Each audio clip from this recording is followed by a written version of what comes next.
नमस्कार मित्रों, एक बार फिर आप सभी का धार्मिक भावना चैनल पर स्वागत है। हमारे हिंदू धर्म में बहुत सारे देवी और देवताओं की पूजा होती है। श्री कृष्ण और देवी राधा को भी हिंदू धर्म में एक विशेष स्थान प्राप्त है। ऐसा माना जाता है कि श्री कृष्ण भगवान विष्णु का अवतार थे, वही देवी राधा लक्ष्मी जी का अवतार थीं। राधा और कृष्ण के अलौकिक प्रेम से जुड़ी कई कहानियां लोगों के बीच प्रचलित हैं। इन दोनों की प्रेम गाथा पर आधारित कई फिल्में और टीवी सीरियल बनाए गए।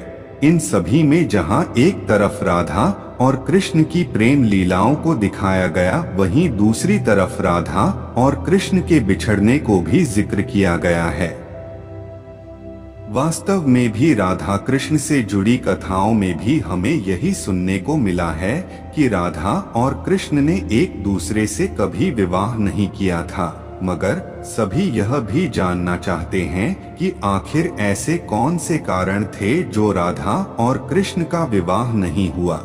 आजकल टीवी में एक और सीरियल प्रसारित हो रहा है, नाम है राधा कृष्ण। श्री कृष्ण और राधा की अनोखी प्रेम कहानी पर बने इस सीरियल को लोग काफी पसंद भी कर रहे हैं। अब तक इस सीरियल में राधा और कृष्ण की प्रेम लीलाएं दिखाई गई हैं। यहाँ तक कि दोनों के विवाह की बातें भी हुई और तैयारियां भी, मगर सीरियल में एक मोड़ ऐसा भी आया है जब राधा और कृष्ण का न तो विवाह हुआ बल्कि उन्हें एक दूसरे से अलग भी होना पड़ा। सीरियल की शुरुआत में ही दिखाया गया था कि भगवान श्री कृष्ण के परम भक्त श्रीधामा जब उनके दर्शन के लिए गोलोक पहुंचते हैं तो वह अपने आराध्य देव श्री कृष्ण को पुकारते हैं। बहुत पुकारने पर भी उन्हें श्री कृष्ण के दर्शन नहीं होते हैं। तब वह नारद जी के पास जाकर इसका कारण पूछते हैं। नारद जी उन्हें बताते हैं कि आप अधूरा नाम ले रहे हैं। गोलोक में श्री कृष्ण से पहले आपको श्री कृष्ण प्रेमिका राधा रानी का नाम लेना होगा। श्रीधामा को नारद मुनि की बात अच्छी तरह से समझ नहीं आती है, फिर भी वह वापस गोलोक आकर किसी तरह से अपने आराध्य देव श्री कृष्ण के दर्शन करते हैं।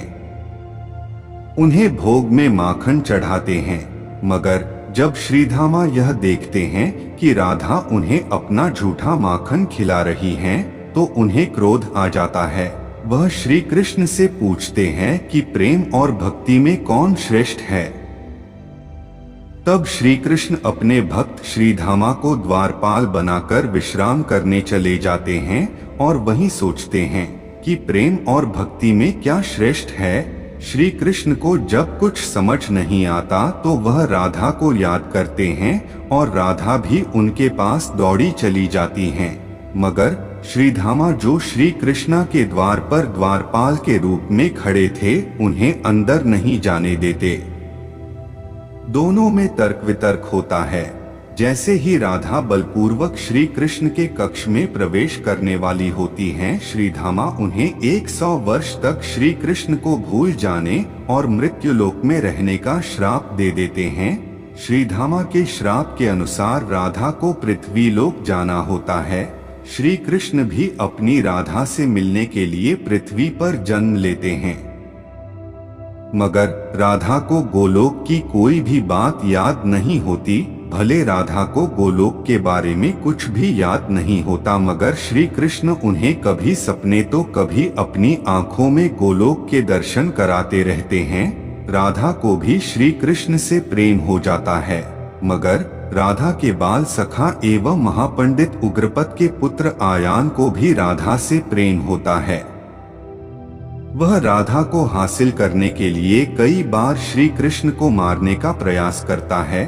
राजा कंस के साथ मिलकर वह श्री कृष्ण को राधा से दूर करने के लिए एक के बाद एक असुर बुलाता है, मगर राधा कृष्ण को अलग नहीं कर पाता है। तभी एक घटना के दौरान राधा के पिता को अपने परम मित्र उग्रपद को वचन देना होता है कि वह जीवन में एक बार उग्रपद की किसी एक मांग को जरूर पूरा करेंगे। मौका आने पर उग्रपद अपने बेटे आयान का विवाह राधा से करने की बात रखते हैं। मगर राधा के पिता राधा का विवाह श्री कृष्ण से ही कराना चाहते हैं और अपना वचन पूरा नहीं कर पाने के लिए वह संन्यास लेने की घोषणा करते हैं। तभी श्री कृष्ण को गोलोक में श्री धामा द्वारा राधा को दिया श्राप याद आता है।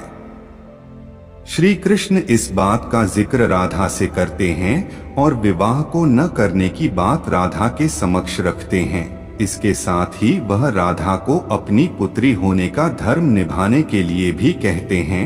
राधा अपने पिता के बातों का मान रखने के लिए श्री कृष्ण की जगह अपने बाल सखा आयान से विवाह कर लेती हैं और श्री कृष्ण भी अपने कर्मों को पूरा करने के लिए वृंदावन से मथुरा चले जाते हैं। इस प्रकार राधा और कृष्ण कभी भी एक दूसरे से विवाह नहीं कर पाते हैं।